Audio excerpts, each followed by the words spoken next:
Arrow of the Damned, the curse that haunts the card. Arrow of the Damned, the curse that haunts the cards. You're listening to, well, I just said it twice. Arrow of the Damned, the curse that haunts the cards. And this is the preview of the book that I'm about to publish as an unofficial companion to a movie called Tarot, in which what I can gather so far from the few previews, or maybe one preview that I've seen like 3 times, I don't recall, but they seem like they might be the same one, that I'm just basically guessing what is going on with this movie. And since I've already had a lot of information about tarot, I'm specifically using them since at least 2013 with Ariana Osborne's Demon Tarot. But I think that was just the first official one that I bought, but I've been working with them before, having had my gone to different folks to read my tarot and all that other good stuff. So, but this is the read through of this Tarot of the Damned. The Curse That Haunts the Cards is the unofficial working title that may go out. I have several different names lined up. And hello, welcome back, Clarity Concierge. How do you do? So let's see. I think that there are.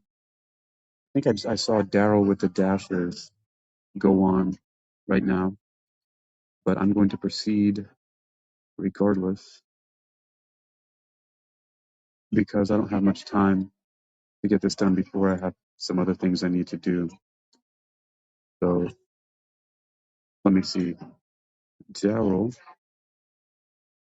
Yep. Episode 34, new McClock. I'm here with the dash in here. Right now. Dash means holding space between each letter, means holding space for you if you want to come up here and be part of the conversation. Love to have you up here. And I'll hold space for you if you want your space held. Yeah, and I hear him. You know, that's the whole thing is I look at like street parking, right? Is the parking space a monopoly that gets you away from actually landing on something that costs you money? You know, being around the board. And so we can hear Daryl.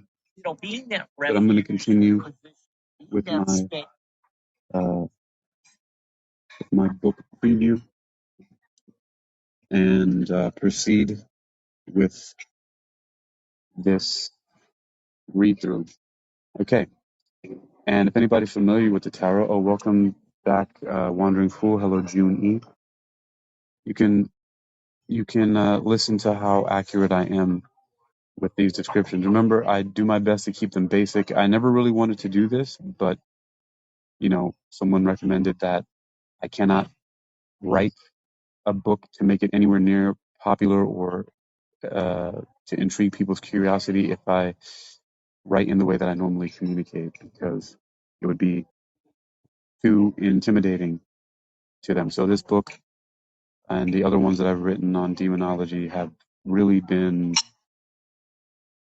simplified, to use a gentle term, more than the one that people would commonly use, which is, what do they say, dumbed down? I don't think that's what I've done. I've simplified it. All right.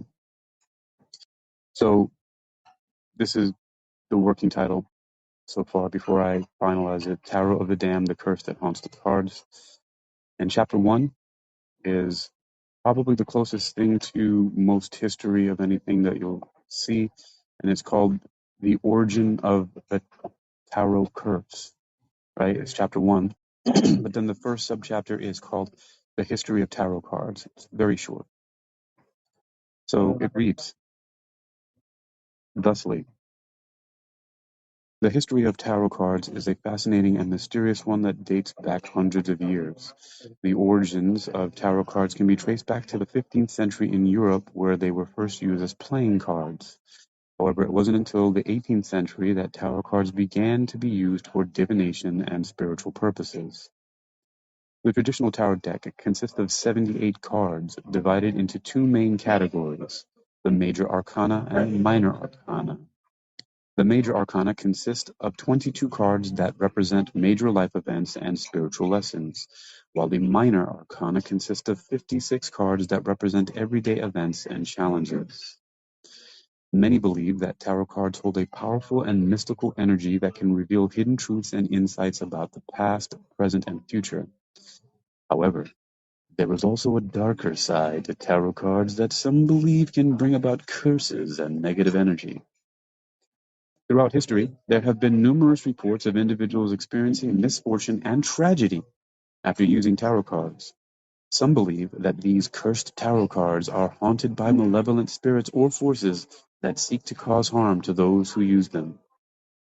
As occult researchers delve deeper into the history of tarot cards, they must tread carefully and respect the power that these cards hold. It is important to approach the study of tarot cards with caution and reverence, as they have the potential to both enlighten and curse those who seek their wisdom. All right, so there's the first little subchapter right there. Again, leading into being a companion for those people who might want to look at that movie. Looks like a movie that is geared towards young adults. All right. So the next one, as Wandering Fool joins me again here, the next is called The Legend of the Cursed Tarot Deck. So how do you do once again? Welcome back. I am doing well, and the introduction has got me. That's it. I'm hooked. I got to hear the rest. All right. So how's Daryl over there doing with his holding space? Absolutely great. I popped in there for about 3 minutes. I love these short timers because it's like, hey, how y'all doing? Yeah. I And then I normally can. wouldn't hold a talk at the same time as he does, and I would go up and speak with him and lend my voice to his, but I'm on a time limit. So You on a roll I've got here. to get, what's that? You on a roll here. Yeah, I got to get this done. And I'm on a roll. It's the momentum. Okay, so the second subchapter is called The Legend of the Cursed Tarot Deck. All right, so here we go. In the world of occult research, there are many mysterious and intriguing tales surrounding the origins of tarot cards. One such legend that has captured the imagination of many is that of the Cursed Tarot Deck. This deck is said to hold a dark and powerful curse that haunts those who dare to use it.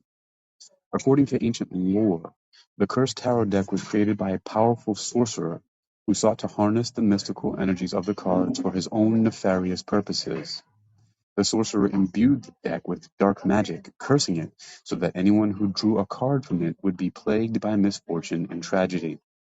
So this part plays into the book a little bit because in from the previews I didn't see anything specifically, of course, because there would be too many spoilers in the preview of the movie of why exactly using someone else's tarot deck. So who's someone else's tarot deck, right? They didn't. You don't get that from the preview. So I'm alluding to that here, right? Hmm. Um, it was a powerful sorcerer. Continuing, as the legend goes. Oh, did you have some input on that? It draws on the knowledge I have about protection spells and how Mm. they've come in the mainstream media and how the so-called curses are purely psychological.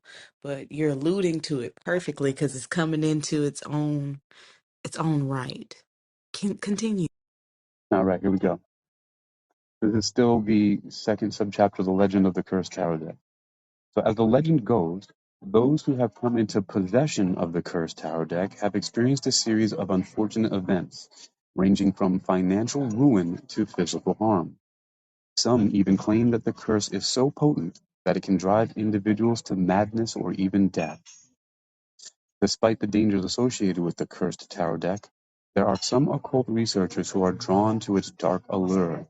They seek to unravel the mysteries surrounding the curse and unlock the secrets of its power. However, delving into the world of the cursed tarot deck is not for the faint of heart, as it is said to possess a malevolent energy that can consume those who come too close. As we continue to explore the realms of the haunted, of haunted tarot cards and the curses that accompany them, it is important to approach these subjects with caution and respect. The legend of the cursed tarot deck also serves as a stark reminder of the potent forces that can be unleashed when dabbling in the supernatural. May we tread carefully as we seek to uncover the truths hidden within the shadows of the cards. Now that's good dry humor there. Like, ooh, the shadow of the cards. And that was, why I was looking at some of the other titles, The Shadow of the Tarot and all that other stuff like that. But a lot of those the titles that I had in mind come from the text that I'd written for this. So this is the third and final subchapter. Remember, each subchapter in the book, or each chapter in the book, is broken down into 3 subchapters. Again, I'm following a lot of formatting and pre-formatting to help me to write as quickly as possible from the various different notebooks and online notebooks, which is what I really use the internet for, my website for, is just me taking notes of stuff to organize it and to get it out as quickly as possible. Because I have 18 years of writing and posting online on my websites. The first of those being, of course, hypnoathletics.com, or actually eym.hypnoathletics.com, which the EYM stands for Exercising Your Mind. And then, of course, the second longest running website I have for 17 years is exercisingyourmind.com. So, but those, all of the things I've been exploring are either on those websites or in my physical notebooks that I have with me all the time. My obsession, my addiction. Okay, so this is the third subchapter called How the Curse Manifests. Are you ready for that one? Bingo, let's go. All right. How the Curse Manifests. In the world of occult research, the concept of curses is a fascinating and often misunderstood phenomenon. One particularly intriguing area of study is the manifestation of curses through haunted tarot cards. These cards have a long history of bringing misfortune and strife to those who dare to use them, and understanding how the curse manifests is crucial for those who wish to delve into the dark world of the tarot. The first way in which the curse of the haunted tarot cards manifest is through a series of unexplainable and unsettling events that seem to follow the user wherever they go. These events can range from strange noises in the night to inexplicable feelings of dread and unease. Many who have fallen victim to the curse report feeling as though they are being watched or followed by an unseen presence, leading to a deep sense of paranoia and fear. Another common manifestation of the curse is through a series of vivid and disturbing nightmares that plague the user's sleep. These nightmares often feature dark and twisted imagery with themes of death, destruction, and despair. The dreams can be so intense and realistic that the user wakes in a cold sweat, unable to shake the feeling of dread that lingers long after they have opened their eyes. One particularly insidious way in which the curse of the haunted tarot cards manifests is through a string of seemingly unrelated accidents and misfortunes that befall the user. From minor mishaps like tripping and falling to more serious incidents such as car accidents or sudden illness, those under the curse often find themselves facing a seemingly endless string of bad luck that only seems to worsen with time. Ultimately, the curse of the haunted tarot cards is a powerful and malevolent force that can wreak havoc on the lives of those who come into contact with it. Understanding how the curse manifests is key to protecting oneself from its influence and avoiding the potentially devastating consequences that can result from using these cursed cards. By studying the ways in which the curse manifests, occult researchers can gain valuable insights into the nature of curses and how they can be broken or avoided altogether. Mm, So that's chapter 1. See, that's nice and so, short. but it's so concise and to the point, and you're not dumbing it down. You're not making it a watered down version of the actual story. It's fully developed as an idea, and it comes with this knowing that more is to come into the chapters. That's a really good intro. Well, thank you. All right, so let's move on now to chapter 2. The effects of the curse upon users. And welcome again, Doobie, Megan Bostick, Heather LeVar, author Dwight Thompson, June E, Clarity Concert, and of course, Wandering Fool, who's here on deck, ha ha ha, like the pun, with me right now. All right, so Tarot deck, the effects of the curse on users. First subsection or subchapter is psychological effect of using cursed tarot cards. And I've gotten used to the idea of subchapters because in using the software that I'm using and helping me to create outlines and everything like that, they often break it down into subchapters. And I never really thought about sometimes things that when you start doing something, you start realizing that that's what certain things are called. I thought I should know better, but those little, you have a chapter and then you have like the different titles within them. They're called subchapters. What a simple thing to get used to, that you see it all the time, but you don't really, um, explore too deeply. So, oh, and before I continue, welcome Tammy Hughes to the room. All right. So the next is chapter 2, effects of the curse on users. Again, we're going through, this is another preview of another book that I'm going to publish. This will not be in Uniquilibrium's demonology series. This is going to be a separate one, but it's related, although I might. I don't know. It could be. We'll see. Although I don't really write anything much about demons in this book. But if you want to look at some of the other books I have, you can find them by going through worldreadingclub.com, and it'll give you a portal into Amazon where you can find all of my books there as ebooks that you can get on the Kindle and other ebook readers that you have, like the Nook from Barnes& and Noble, and a few of them are also on paperback if you want to get a physical copy of it. All right.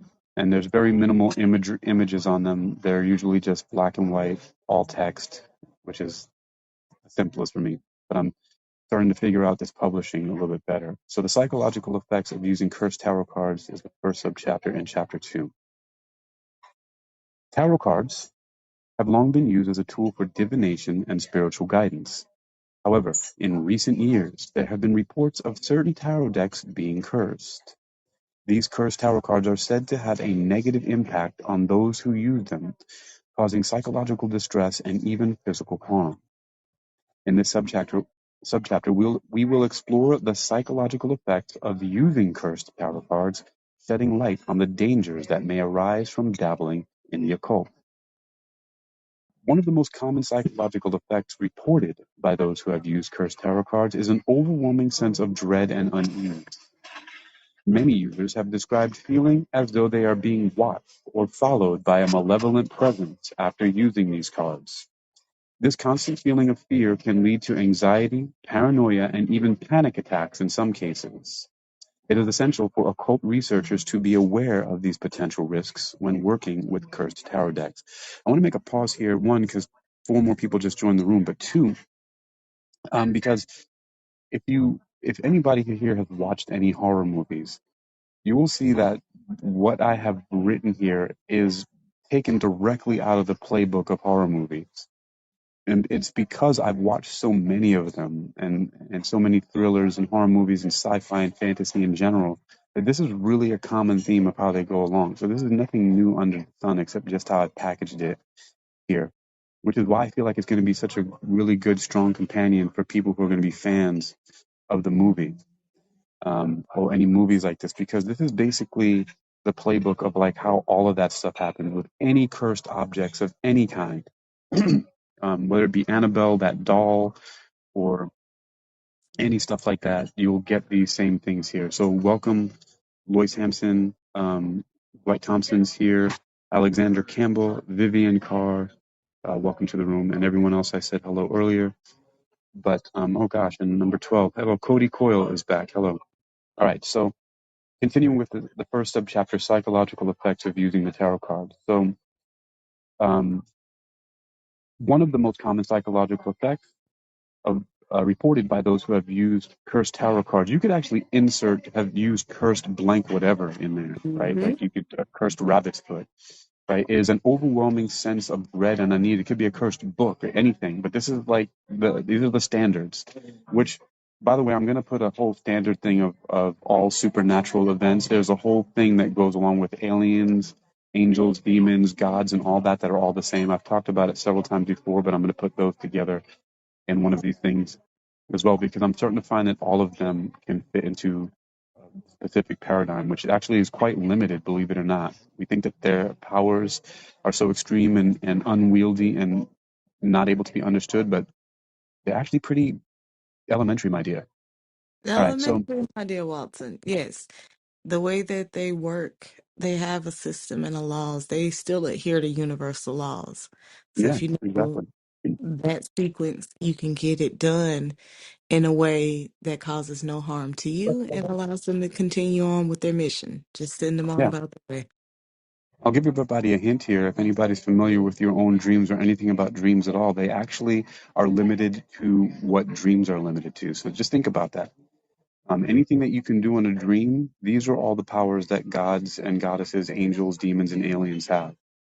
And anything that you can conceive of in there, these are the things that they do. So, but before I get off on that tangent, because I get very excited about that, I'm going to continue with the tarot deck.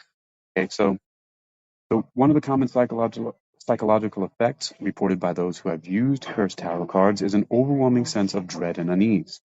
Many users have described feeling as though they are being watched or followed by a malevolent presence after using these cards. And this constant feeling of fear can lead to anxiety, paranoia, and even panic attacks in some cases. It is essential for occult research to be aware of these potential risks when working with cursed tarot decks. Hey, if y'all know that a tarot deck is cursed or claimed to be cursed, why would you work with it anyway? But some do. Another psychological effect of using cursed tarot cards is a heightened sense of negativity and despair. Users may find themselves experiencing feelings of hopelessness, sadness, and depression after using these cards. This can be particularly dangerous for individuals who are already vulnerable to mental health issues. It is crucial for occult researchers to approach cursed tarot decks with caution and to seek support if they begin to experience negative psychological effects. In addition, in addition to feelings of dread and negativity, using cursed tarot cards can also lead to a loss of control over one's thoughts and emotions. Some users have reported experiencing intrusive thoughts, nightmares, and irrational fears after using these cards. This loss of control can be particularly distressing for individuals who value their mental health and emotional stability. Occult researchers must be mindful of the potential impact that cursed tarot cards can have on their psychological well-being. Overall, the psychological effects of using cursed tarot cards can be profound and long-lasting. It is essential for occult researchers to approach these decks with caution and to take steps to protect their mental and emotional well-being. By being aware of the potential risks associated with cursed tarot cards, researchers can better navigate the world of the occult and protect themselves from harm. Remember, knowledge is power, and understanding the psychological effects of cursed tarot cards is essential for those who wish to delve into the mysteries of the supernatural. All right, so that is the first subchapter of chapter 2, the effects of the curse on users. That's the way that that's put. It gives factual knowledge to what's going on in the scenario and what can happen. And I love the fact that you mentioned people that are have experiencing mental health symptoms already, because a lot of times people, when they're going through mental health struggles, they consult the occult because they're Mhm. pretty much at their wits' end. But in that explanation, you're given this just general good facts to know in the moment before you start to do this research. So that's very important. That was the warning I was talking about. Yeah. And I put a lot of that stuff in what I'm writing lately because it's become very important because in writing this a lot because I know of people who have been very close to people who have been dealing with mental health issues and it's definitely something that people who are dealing with those things tend to a lot of times be a little bit more hyper suggestible than others. So that's why those things have to be put in now. I'm attempting to be a responsible supervillain. Okay, so continue. So physical Responsible symptoms. supervillain. What's that? A responsible supervillain. You know Yes, what? sir. I, I love the fact that you still have this supervillain claim, but you're more like Magneto. Hey, Magneto. You know, he wasn't evil. He wasn't. He was not. He just had a very hard scenario go on in life that when I look at it, I'm like, you know what? I see what you're getting at. I'm not saying you're right, and I'm not saying you're wrong, but I definitely see where you're going with it. Hey, look. First of all, they shouldn't have killed his mother, Right?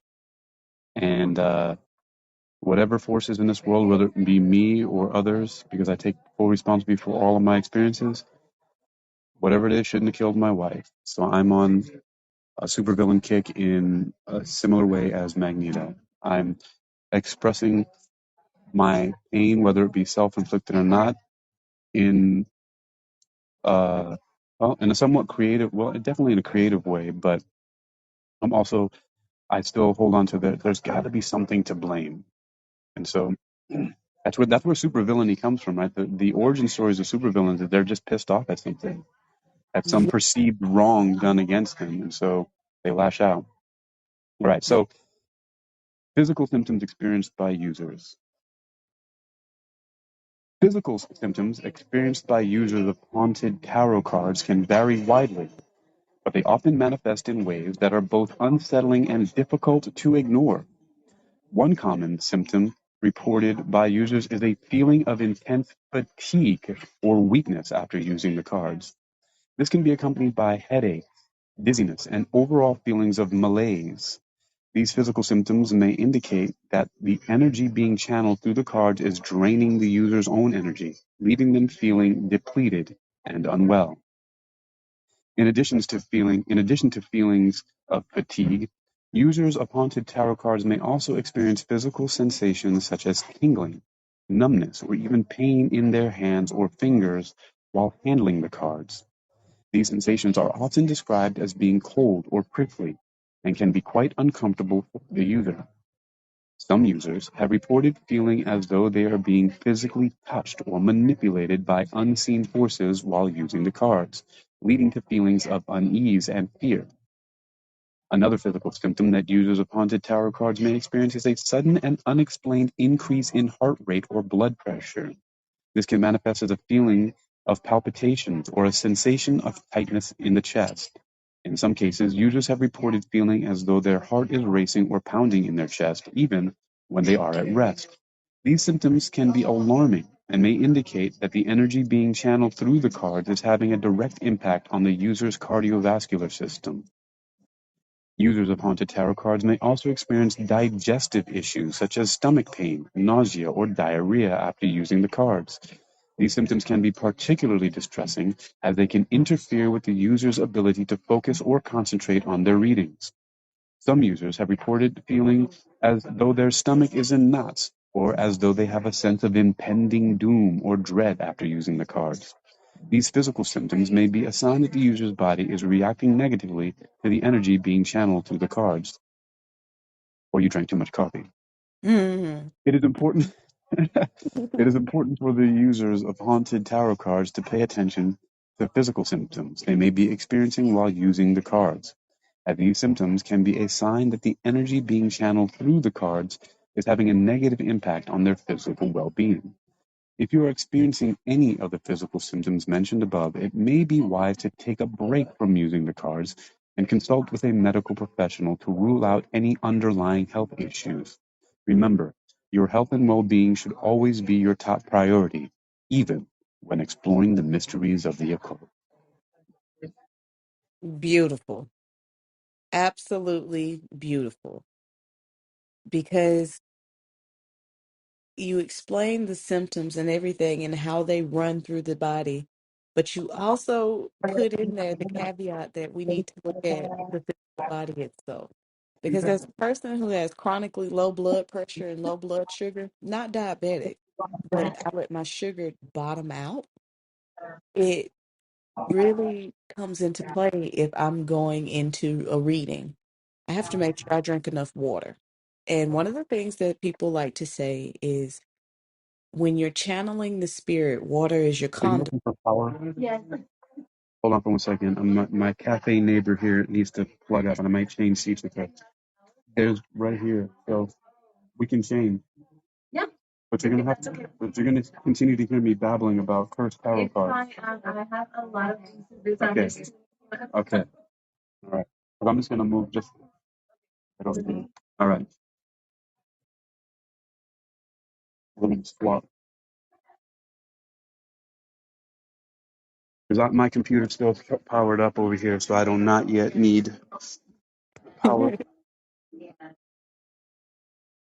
Oh, yeah. What was I saying? So the water is the conduit. Don't trip if I try to plug in next to you in a little bit. All right. I So. came back All right. talking about a super villain. Were you looking at these? These are cool. A hyper local guide to the flora, fauna, and fantasy of the most far out state in America, Ooh. Florida. Hey, that's where we are right now. Uh, Yeah, all right. I'm gonna give y'all a side note as the audience. Hakeem thinks he's a super villain, but y'all see how nice he is? Well, how else do you be a supervillain if you don't tend to be nice? Oh, That's how you lure them in, you know? you're a mighty good pretender. Oh, yes, I'm the great pretender. All right. What kind of computer is it? And Yeah. are those a C-type charger? Okay, so let me see. I might have no. I always carry this thing with all of the components in here. So I have. Okay, so this one would go into the wall, and then I think I have the block here too. Yeah, look at that. I have a What super super block right villain? here. Look at that. What super So, villain you know pretend to be this nice? are there charging ports on the other side too? Okay, good. Because this is really short. So let me see if I can find a longer one. Oh, look at that. Right, Claire the concierge. What super So, villain pretend? let me see He's which one is longer. he's not nice. He's Oh, maybe nice kind and one. Yeah, that courteous. one's a I little think that's different. the So, biggest difference. to He the has a wall, and then kindness that to his should. life. It's a wildly different version that he sees versus what we see. Because All right. he's so kind. Okay, folks, we're back in the running. All right. Okay, so thank you for holding the space for me, Wandering Fool. Let's give everybody a round of applause for her over here. Um, and We were just sitting up here talking about how you think you're pretending to be a supervillain, but got it. you're Hey, not. all right. You're kind. Whatever. Yeah, ha ha ha ha. All That's the right. hill So, I'm staying up there. so now let's get into case studies of those affected by the curse. And by Mm. the way, folks, I used affected in the correct sense because some people use an E, but this is affect. It's different. Let's look them up. Mm. Okay, so these are case studies of those affected by the curse. In this subchapter, we will delve into case studies of individuals who have been affected by the curse that haunts the tarot cards. These case studies provide valuable insights into the potential dangers of using these cards without proper knowledge or precautions. By examining these real-life examples, we can better understand the impact of the curse and how it can manifest in different ways for different individuals. One such case study involves a young woman who began using the tarot cards as a form of self-discovery and guidance. Initially, she found the cards to be helpful in providing insight into her life and relationships. However, as she continued to, oh, you know what? Let me stop here for 1 second. I have to rant about something that we, you know, wonderful. You, you touched on, how I put in there about, if there's physical symptoms, consult with a medical professional, right, to rule out any underlying health issues. I wanted Mm-hmm. to comment further on that because I also see medicine as being another form of magic that may not be occult in the sense of the word that occult means hidden, right? But it's also important to understand that medicine as an overt form of magic, if we look at it that way, can actually counteract what people might consider to be spiritual, metaphysical, or supernatural curses. So a lot of people don't Bingo. realize that Bingo. because Because there's also dark magic in medicine in the adverse events that happen with them too.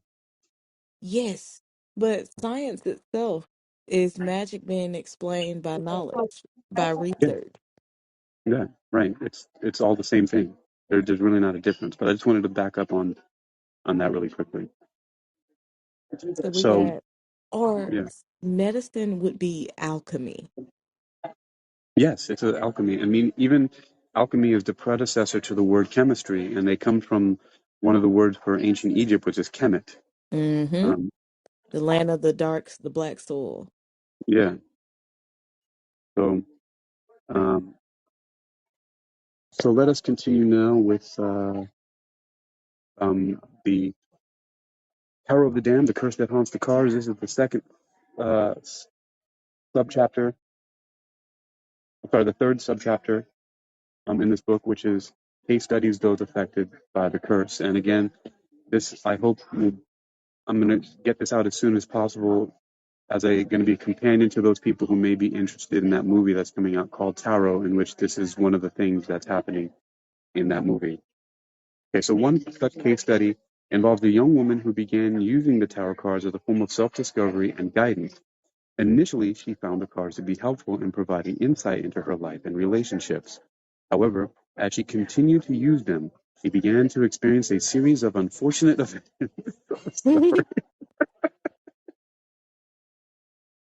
Not the series of unfortunate events. Yeah, that's funny to me. See, my drawing question was sense of humor because wasn't there a movie that used that exact same thing, right? It And was isn't a that such book a cliche series I used term, a to read. series of unfortunate events, right?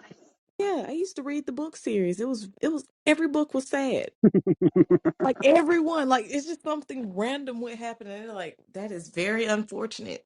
And then it was Right. just a series of just these unfortunate events just going on. I was like, what? Yes, that's right, Clarity Concierge. Lemony Snicket. Let Yep. A series of unfortunate events. So Now again, bit of humor. Yeah, throw that one in. I I find that funny. I don't know if many people will read that and think it's funny, but I do. Well, you're hitting your So target because I'm giggling. yeah. So that's that line there. Okay, so however, as she continued to use them, she began to experience a series of unfortunate events that seemed to be linked to the cards. She reported feeling a sense of dread and unease whenever she used them, and eventually she sought help from a spiritual advisor to remove the curse that had attached itself to her. Another case study involves a man who inherited a set of tarot cards from a deceased relative. He Mm. began using the cards out of curiosity, but soon noticed a pattern of negative outcomes whenever he consulted them. He experienced financial setbacks, health issues, and relationship problems that he believed were directly linked to the cursed cards. Despite his efforts to cleanse them, the curse persisted, leading him to eventually dispose of the cards in order to break free from its influence. These case studies highlight the importance of approaching the tarot cards with caution and respect. While they can be powerful tools for self-reflection and guidance, they also have the potential to attract negative energies and curses if used improperly. It is essential for occult researchers and practitioners to educate themselves on the potential risks associated with using these cards and to take appropriate measures to protect themselves from harm. By studying these case studies and learning from the experiences of those who have been affected by the curse of the tarot cards, we can gain a deeper understanding of the dangers that exist within the world of occult practices. It is crucial for individuals who approach these tools with mindfulness in order to avoid falling victim to the dark forces that may be lurking within the cards. Through education and caution, we can navigate the world of the tarot with greater clarity and protection. Beautiful. And I know I said So, that, but that's just how well written it is. It gives the full synopsis of what can happen in certain cases where people adopt these cards. And I know this a bit on tarot, but it's making me think about explanations for a lot of these events, like the tingling of hands and feet. A lot of people don't realize when they pick up tarot cards and they start to read and they feel the sensation that they're still in control. You still have, they can only do what dreams are, or they can only do what is done in the intangible. So if you know that you are real and you're grounded into the physical body and you are here, you can tell them where they should and shouldn't go, or what they can and cannot, because all they can do is talk and maybe do a body sensation. But usually, what I've noticed is those body sensations and those headaches, or the tingling or the numbness, was an issue that I actually had to go see a doctor about. I ended up going to a chiropractor because of the numbness in my hands and feet. And I had a spinal cord injury. So they're not malevolent. They're trying to warn you of something that's actually in the body.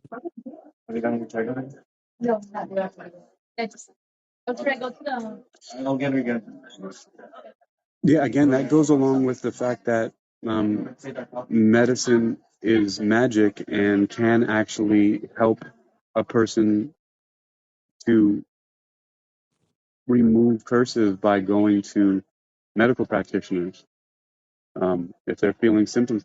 But this is one of the things too. What part of my thesis is that, you know, even if a person feels like they're cursed, or they even are experiencing like demonic possession, um, or like a poltergeist or anything like that, by actually going to mental health practitioners and medical doctors, they can actually overcome what people think is only in the realm of the supernatural, metaphysical, and paranormal, because they're not separate. They're Yeah. interconnected. And the sooner a lot of people realize that, the sooner they'll realize that there's really not that big, like a remedy is a remedy. If you do something that's going to fix it, especially something that's well established through medicine and psychological research, um, a cure is a cure. And you know what? A lot of modern medicine is based off of astrological principles. You remember we did the body map, where me and Hakeem did an experiment on a different app where I was testing astrological knowledge without actually knowing anything about the people. So these people were from overseas. The whole group was from overseas. I'm from America. And I went in thinking that I would get 0% right. But one of the key things that I could use to guess, each astrological sign has a part of the body that is connected to, from head to toe. So in this experiment, I expected to get 0% right. I got 60% right.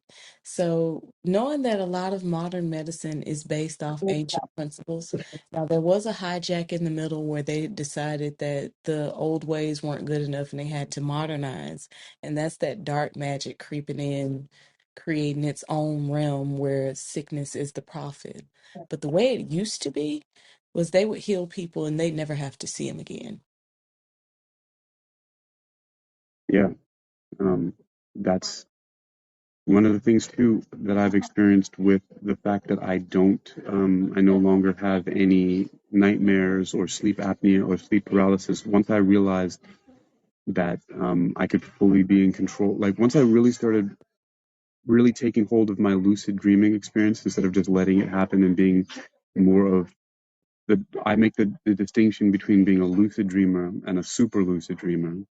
And lucid dreamers are those who know they're dreaming, but they tend to just allow the experience to play out with very little manipulation at all. Whereas a super lucid dreamer is someone like me who just gets in there, realizes it, and if I do um, resolve to be more passive in the dreams, it's out of choice and not because I don't think I can do anything. I'm fully aware that I'm a god of my own internal experiences as a dreamer, and therefore I do whatever I want. Oh, it is. Oh, and is there a menu or something I can get? Okay, thank you very much. The lucid dreaming, it brings me Yeah, to the that we live inside a world of our own make believe, whether it's in the physical or in the dream realm, which I feel like is a spiritual realm because we often run across these nightmarish creatures or the curses manifest in the dream. And once we bring them into our mind and into our mind's eye and our own reality, that's when we start to see physical things start to manifest. But it always starts right, in the dark, the spooky, scary. exactly.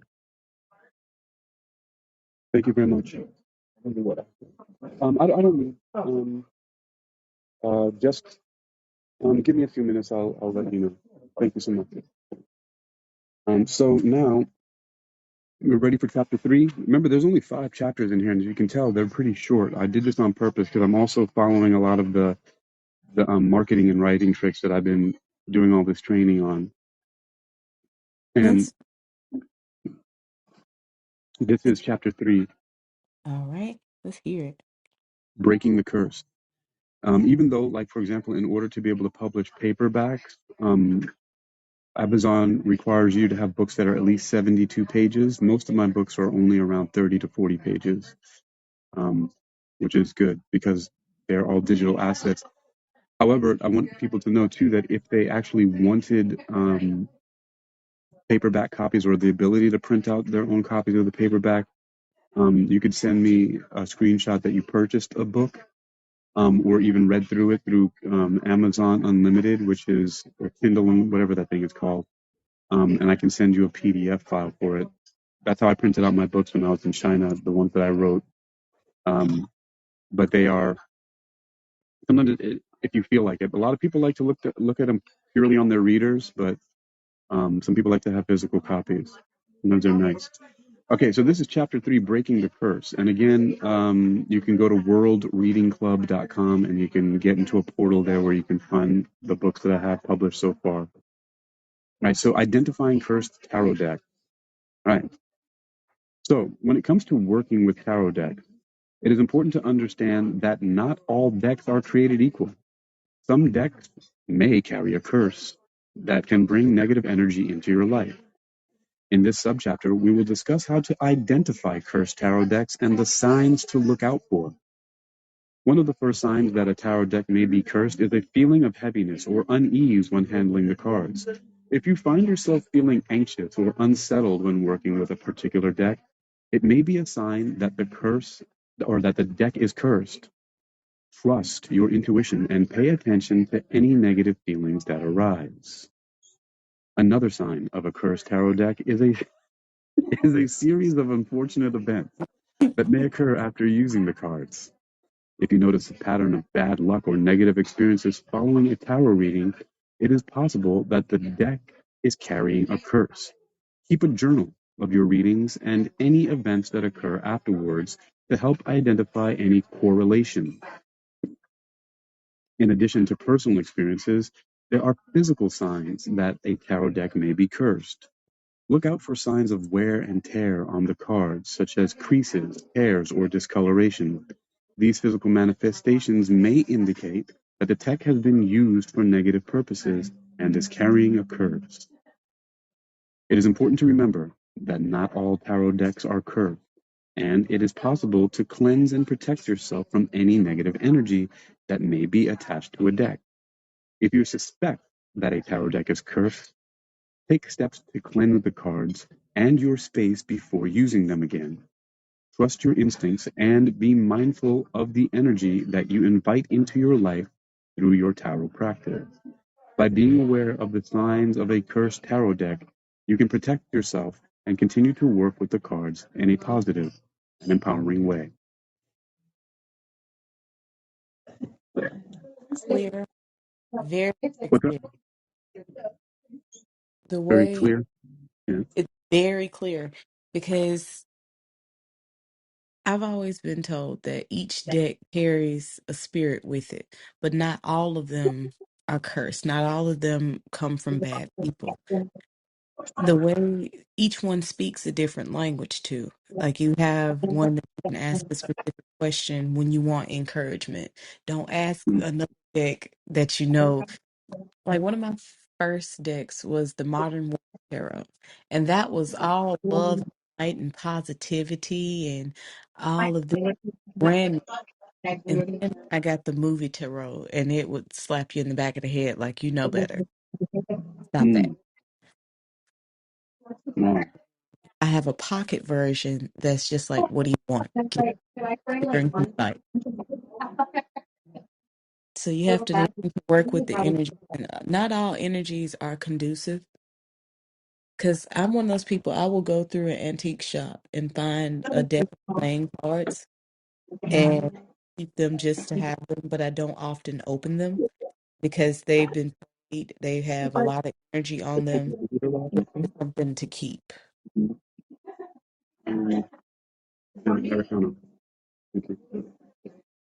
All right. Thank you for that. And also, Wandering Fool, I'm also wanting to point out too that I don't know if you can see it, but a lot of these things, if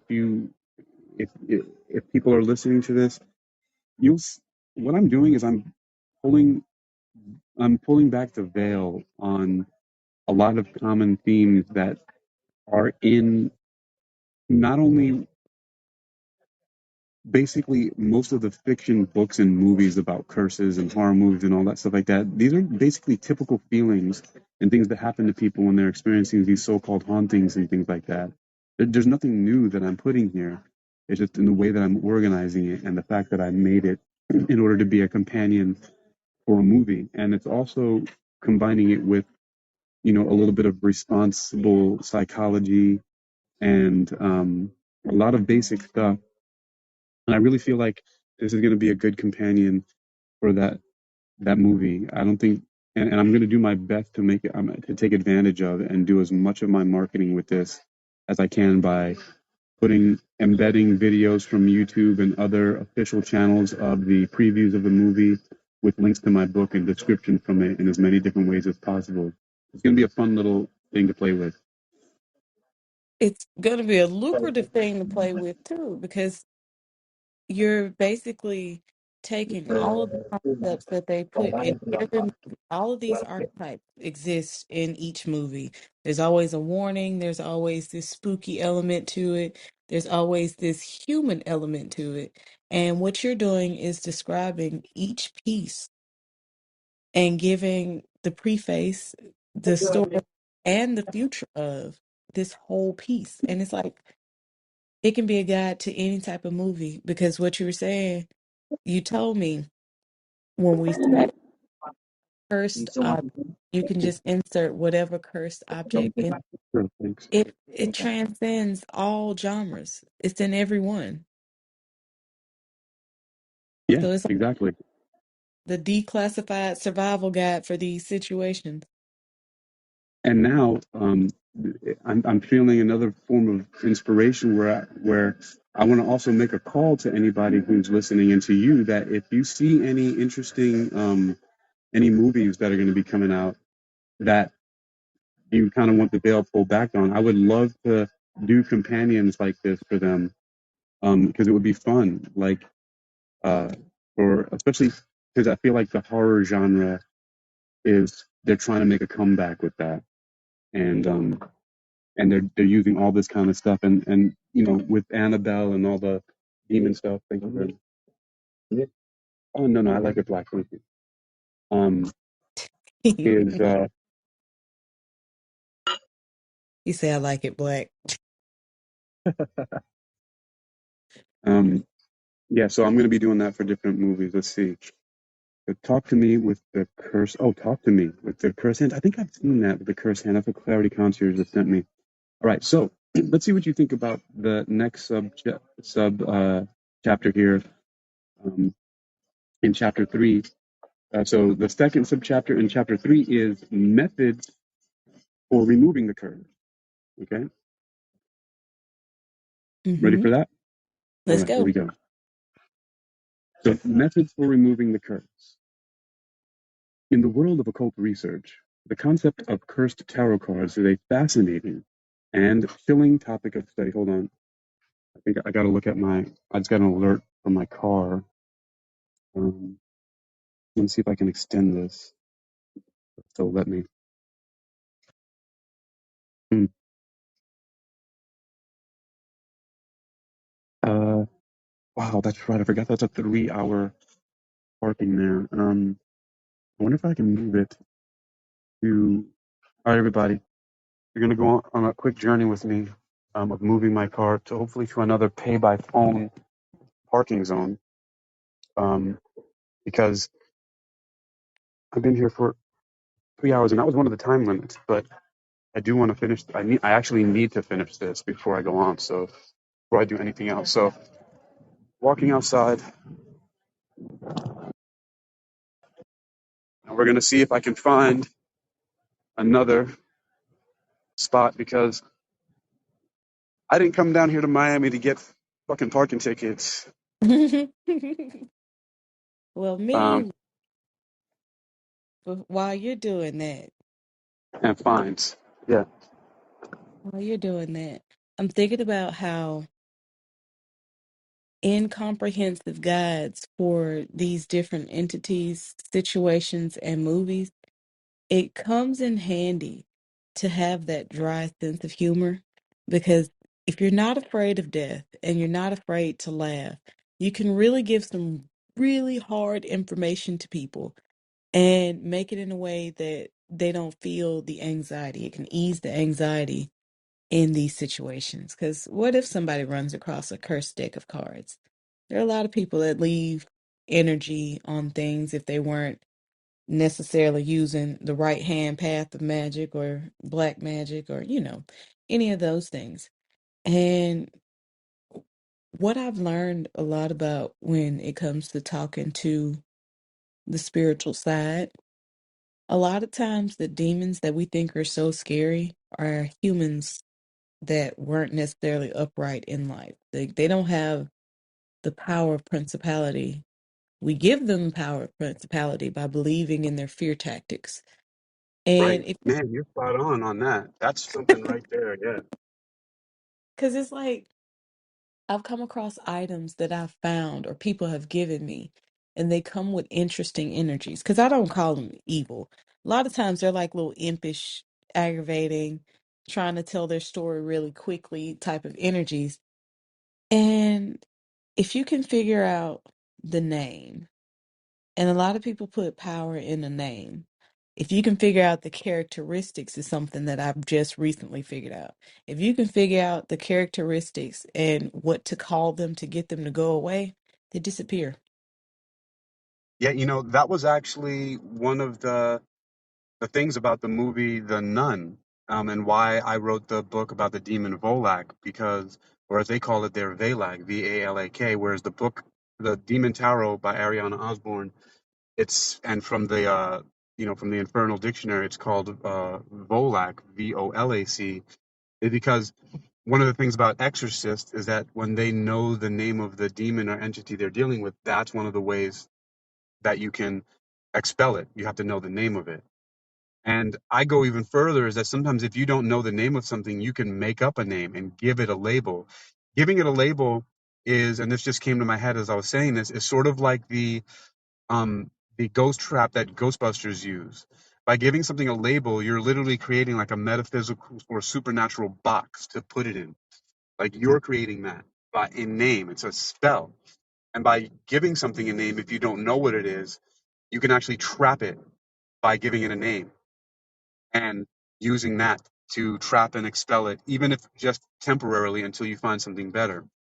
But that's one of the ways of being able to trap and get rid of these entities is by either discovering its name, getting it to tell you its name, or making one up for it as a last resort.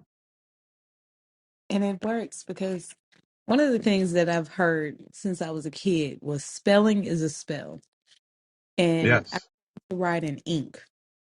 Anything you can put in ink, you spell it into existence. Like, I've had scenarios where I have literally written a character in ink and they came to life as a person. And it happened on the Noom at, well, Wisdom, back when it was Wisdom. I ended up, I used to make a joke about this alternate universe where I had an agent that would listen to my phone calls, and we named him McCready.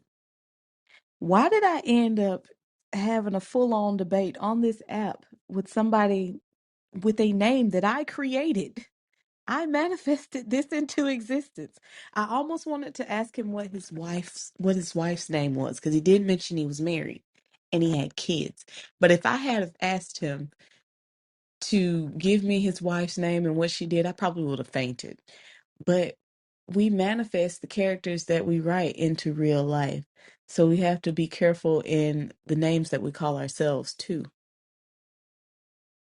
It's almost as if Yes, we build our own traps to pull in the parts of consciousness that we need at the moment. exactly. Very, very true. Very true. Man, these people are loving this freaking place around here because even in the back parking lot around. By the way, I'm at this place called Books and Books in in Miami, and it's the one of the best bookstore I've been to. Sorry, Barnes and Nobles, but it totally beats you out in atmosphere, environment, location. Uh, it's a small chain. It's like a family owned business that has a few different locations only in Miami, so you'll only find it down here. It's a very charming place. It's lovely in the neighborhood that I am right now. It's a high end, upscale type of place. Um, but I just feel kind of at home here. And there is a Barnes and Nobles not too far down the street, but I, I wasn't in a Barnes and Noble mood today. Mhm. When I woke up this morning at 9 o'clock or whenever, or actually it was actually 6 o'clock this morning. I got up. I can't believe it. Yesterday was 9 o'clock. This is the first place I thought about. I just put in Books and Books to get to here, and this is the only one that I've been to so far. Even though there are other locations, but I just, you know, I got to give this one a feel out a few times before I move on to any other locations, and then I'll be exploring those. But hopefully, in the next 5 minutes, I'll get a parking space and then be able to finish my exploration of this. I want to Now, finish this. I've only got two more chapters, two more short chapters to go through, and we're on the second subchapter of the third chapter in the book. And I want to get it done so that I can get the publication process started with the manuscript and work out all the bugs. Because I realized that there were some bugs in the other books. Nothing, no big deal. It doesn't cause any problems with reading or anything like that. It's just that I realized that I wasn't reformatting and realigning the page numbers when I was adding pages and content to it. So those might be a little bit off for like the first few books. But I don't know if people are really paying attention to that when they're looking at it. But I fixed it on the last book, and I can eventually republish the um the manuscript to the sites a little bit later. But right now, I'm not concerned about that. Um, that's all part of my self-publishing experience. So we shall well, see. it's gonna be great because I read the book and I didn't notice it. Which one are you talking about? The first one that you said you Um, formatting issues with. you mean what was the title you're talking about? I can't remember. I have 10 of them on there. Remember? Yeah, the Unique Equilibrium's Demonology. Oh, okay, got it. Yes, yes, yes. Um, yeah, there weren't issues with that. Oh, okay. Yeah, that's the title that I just gave to the book. It's basically all I basically did was write about demonology and then call it Uniquilibriums. You know, um, because as, as well as making the series, I'm also branding. Look at this. I came right around the corner, found a parking space. So, ladies and gentlemen, We are about to get And back into, Johnny, and I'm you're just more than welcome to come back out. Let me just look at what this number is here and how much time they're going to give me. So this is City of Coral Gables Municipal Parking, 24 hours, 7 days, metered parking lot, and this is 11270 on the pay by phone. Okay, awesome. Maybe I should okay. have parked there in the first place. All right. Don't mind me. I'm getting ready for work.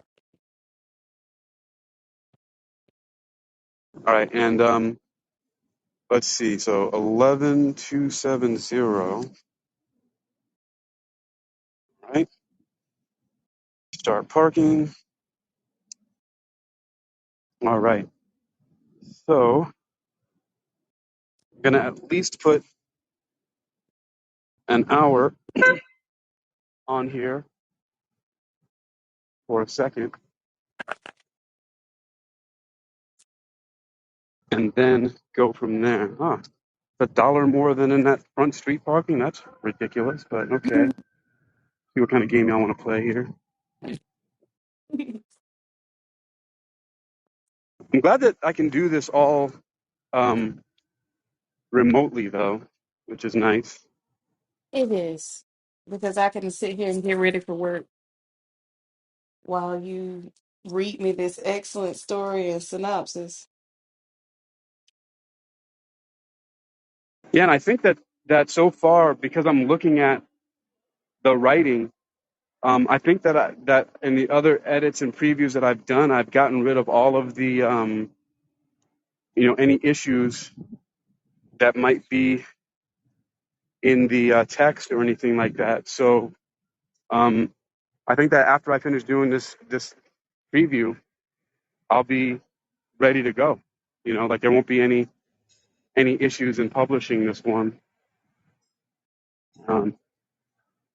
I'm pretty sure that within, at least by tomorrow morning, this book will be available on Amazon.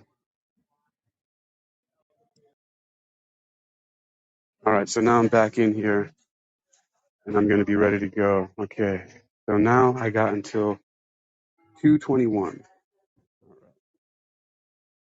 Okay, folks, now we get back into this text. Wandering Fool is getting ready for work. I have some kind of excellent food substance in front of me. All right, so let us do this. Right, so I was into the uh, my mouse starts working here. All right, so methods for removing the curve. Right. All right. So let's look at methods for removing the curves. In the world of occult research, the concept of cursed tarot cards is a fascinating and chilling topic of study. For those who delve into the realm of haunted tarot cards, the potential dangers of encountering a curse are of utmost concern. In this subchapter, we will explore various methods for removing the curse that haunts the cards, offering guidance to those who find themselves in possession of such a mysterious and potentially harmful artifact. One of the most commonly recommended methods for removing a curse from tarot cards is through the use of purification rituals. These rituals often involve the burning of cleansing herbs such as sage or cedar, as well as the recitation of prayers or incantations to banish negative energies. By purifying the cards in this way, practitioners believe they can effectively remove any curse that may be attached to them, restoring their purity and preventing further harm to those who use them. Another method for removing a curse from tarot cards is through the practice of energy cleansing. This involves using various tools and techniques such as crystals, sound vibrations, or visualization exercises to clear the cards of any negative energy that may be lingering within them. By infusing the cards with positive energy and intention, practitioners believe they can neutralize the curse and restore balance to the cards, allowing them to be used safely once again. For those who prefer a more hands-on approach, Physical cleansing methods can also be effective in removing a curse from tarot cards. This may involve washing the cards in a solution of salt water, burying them in the earth for a period of time, or exposing them to sunlight or moonlight to recharge their energies. By physically cleansing the cards in this way, practitioners believe they can remove any lingering curse and restore the cards to their original state of purity. In some cases, it may be necessary to seek the assistance of a professional occult practitioner or spiritual healer to remove a curse from the tarot cards. These individuals have the knowledge and experience to effectively cleanse the cards and protect the user from any potential harm. Consulting with a knowledgeable and reputable practitioner, individuals can ensure that the curse is properly removed and that they can safely resume using their tarot cards without fear of negative consequences. In conclusion, the curses, or the curse that haunts tarot cards, is a powerful and potentially dangerous force that should not be taken lightly. By employing the methods outlined in this subchapter, practitioners can effectively remove curses from their tarot cards and protect themselves from any harm that may come from their use. With proper care and attention, haunted tarot cards can be cleansed and restored to their original state of purity, allowing users to safely harness their power for divination and spiritual exploration. And now we're moving on to the third subchapter in chapter 3, which is protection against future curses. And I'm going to say hello again to people in the room who have stopped by, bounced through, or are sitting a spell. Kristen Brown, hello again. Andrea Bejarno Robinson, Alisa Kirby or Jalisa Kirby, Emma Barrett, Douglas Gall or Galley, Crisp, Sue Newsom, Martha Barsha, hello. Megan Bostick, Brian Hurlbert, Olga Ramirez, Monica Wayman, Harry, Brother P, Kelly Ledyard. Oh, Kelly Ledyard. How do I know that name, Ledyard? Whose name is? Huh. You related to somebody here? I know the name. It's not a very common one I see. Lois Hampson, the Clarity Concierge. Hello once again. Cody Coyle, author Dwight Thompson, Alexander Campbell, Vivian Carr. Hello. Tammy Hughes, Doobie, Heather Lovar, Wandering Fool, and June E. Um, what's going on here is this is one of the working potential titles for my next book. It's called Tarot of the Damned, The Curse That Haunts the Cards. I'm making it as an unofficial companion to a movie that's going to be coming out on May 2nd called Tarot, in which cursed cards are somehow coming to life and doing screwed up things to the people in the movie. And I want to get this out because it's, it's like more than a week. How many days we have in this month? Yeah, so a little bit more than a week before the movie comes out. So I want to get this out there and start pushing it as a companion to that movie, an unofficial one. Right? Okay, so continuing. Protection against future curses. This is subchapter 3 in chapter 3. All of the chapters here have 3 subchapters. As occult researchers delve into the mysterious world of haunted tarot cards, they must be aware of the potential dangers that come with using these cursed decks. The curse that haunts the cards is a real threat to those who dare to tap into the supernatural powers of these cards, and it is essential to take precautions to protect oneself from future curses. One of the most effective ways to protect against future curses is to cleanse and consecrate the tarot cards before each use. This ritual can help remove any negative energy or malevolent spirits that may be attached to the deck.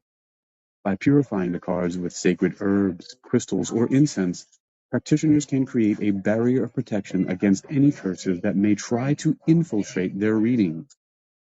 Another important aspect of protecting against future curses is to set strong intentions before using the tarot cards.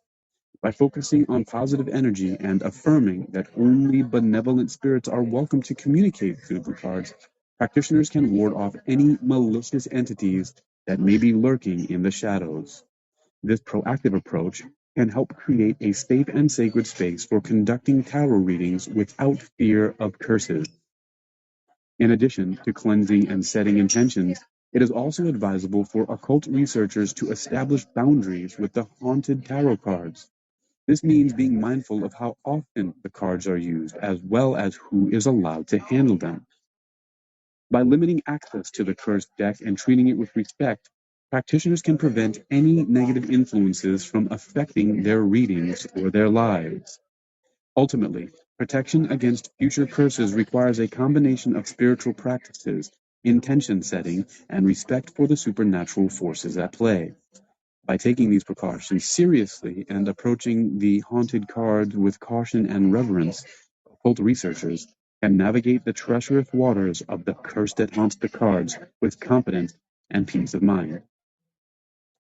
So now, because of some of the time limits that I have on being able to download and repurpose these talks here on Noon Vibe for on my Spreaker podcast, I'm going to end this here for now and come back in a few moments after I take some bites of my sandwich and sips of my Americano to go into chapters 4 and 5, each having 3 subchapters of their own. So that's 6 more subchapters that we'll be getting into in just a few moments here. And I think I'm going to put that title as it's going to be Tarot. Yeah, it'll be Tarot movie. And I'll just keep the subchapter here, the curse that haunts the cards. Yeah, that'll be fun. All right, and I'll be back in a few moments. Thanks again for listening and or passing through. Everyone, I'll be back in just a few moments with Tarot movie, the curse that haunts the cards.